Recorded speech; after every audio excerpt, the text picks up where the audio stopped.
Hi friends, welcome back to my channel. ఈ blog లో మేము ఆంధ్రాకి వెళ్ళాము. సాటర్డే మార్నింగ్ స్టార్ట్ అయ్యి సండే నైట్ కల్లా రిటర్న్ అయిపోయాము. జర్నీ స్టార్ట్ అయినప్పటి నుంచి క్లైమేట్ చాలా బాగుంది. మీరే చూడండి క్లౌడ్స్ ఎంత బాగున్నాయో, చుట్టుపక్కల అంతా గ్రీనరీ, పైన అంతా క్లౌడ్స్ చూడడానికి చాలా బాగుంది. అయితే మేము ఫస్ట్ స్టార్ట్ చేసింది జోగులాంబ టెంపుల్ నుంచి. జోగులాంబ అష్టాదశ శక్తి పీఠాలలో ఒకటి. అక్కడికి వెళ్ళాము. అక్కడ చుట్టుపక్కల చాలా శివలింగాలు ఉన్నాయి, చిన్న చిన్న గుళ్ళు ఉన్నాయి. ఆ గుడి దగ్గరలో మస్జిద్ కూడా ఉన్నాయి, అన్నీ ఉన్నాయి. అయితే అక్కడ తుంగభద్ర వాటర్ లో బోటింగ్ కూడా ఉంది. బోటింగ్ అంటే పెద్ద షిప్ లాంటిది కాదు, చిన్న తెప్ప మీద, దానికి కూడా వెళ్ళాము. జోగులాంబ నుంచి స్టార్ట్ అయిన తర్వాత మహానందికి వెళ్తున్నాము. మహానందికి వెళ్ళే రూట్ కూడా సేమ్ క్లైమేట్ అలాగే ఉంది. మబ్బులు ఇంకా ఎక్కువ వచ్చేసాయి, ఫుల్ గా కవర్ అయిపోయి. ఇప్పుడు చూడడానికి విజువల్స్ కానీ ఇది కానీ ఫోటోలో క్యాప్చర్ చేసిన దానికంటే చాలా బాగున్నాయి. మధ్యలో ఒక చోట ఆగినప్పుడు ఇక్కడ వాటర్, గ్రీనరీ, పైన క్లౌడ్స్, అసలు విజువల్స్ ఎంత బాగున్నాయో చూడడానికి. నేచర్ లవర్స్ కి అయితే ఇది చాలా చాలా బాగుంటుంది. ఇంకా మహానందికి వచ్చేసాం.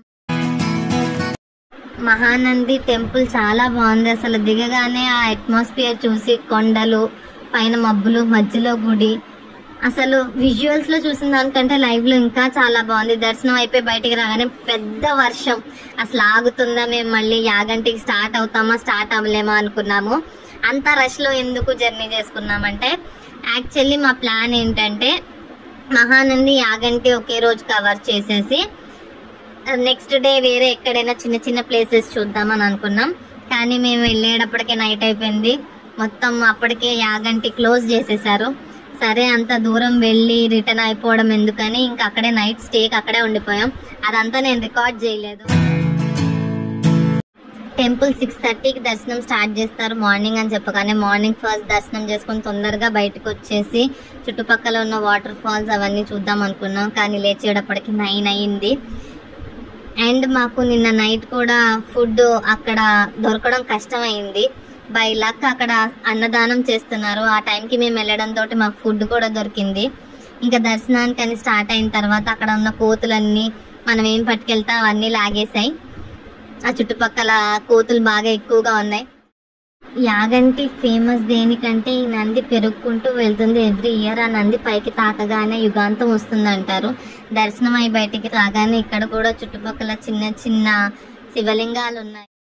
ఈ టెంపుల్లో కూడా నేచర్ ని ఎంజాయ్ చేయడానికి చాలా ఉంది. నేచర్ లవర్స్ అయితే ఇక్కడ బాగా ఎంజాయ్ చేస్తారు.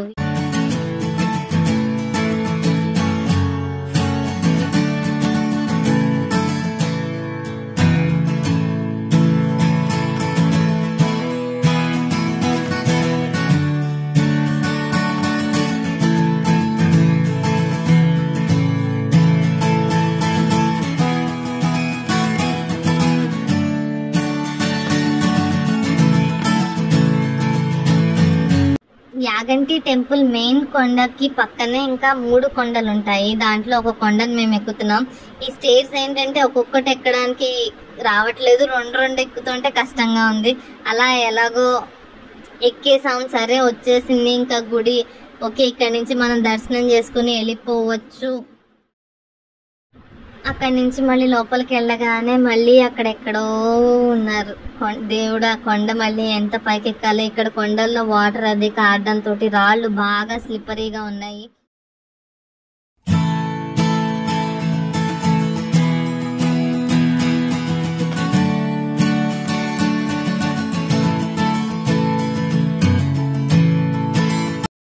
పైకి ఎక్కిన తర్వాత అనిపించింది మళ్ళీ దిగడానికి ఇంకెంత కష్టపడాలా అని. పైన అయితే మొత్తం ఇలా ఉంటుంది.